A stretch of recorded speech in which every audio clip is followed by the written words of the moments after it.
Hi there, I'm Allison Berger, and I hope you've been staying healthy and safe during this time we are currently living in. With more and more things going virtual these days, I wanted to give you some tips on how to be the best participant for any virtual meeting you may be a part of. Most companies and organizations are using Zoom to communicate with their employees and colleagues. To achieve the best virtual experience, using a computer or laptop is ideal, although a smartphone or tablet will work just as well. Make sure to download the Zoom app from your device's app store in advance prior to your meeting.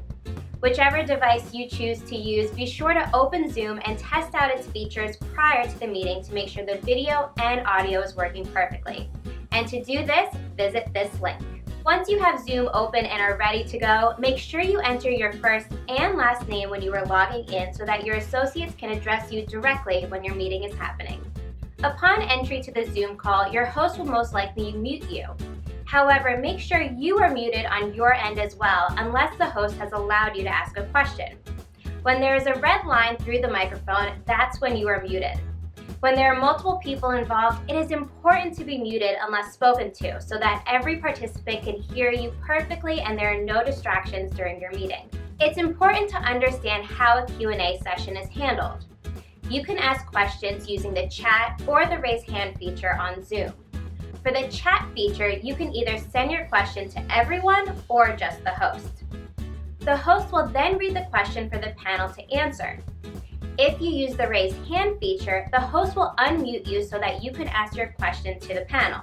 Once you finish asking your question, the host will mute you again to be sure that you can hear the response from the panelists without any disruptions. Turn your video on so that everyone can see your smiling face. We need human interaction now more than ever, so it's just as important to be seen as heard, which means that lighting plays an important part. Ideally, you should be sitting with a window in front of you, never behind you.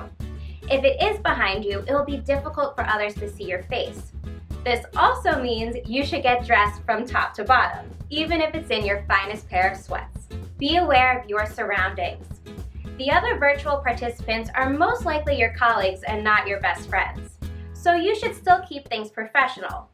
Don't have personal items in the background of your video screen that you wouldn't want your colleagues to see. A plain wall with minimal distractions is ideal. I hope these tips will help make your virtual meetings more beneficial and enjoyable to be a part of. So until next time, I'm Allison Berger.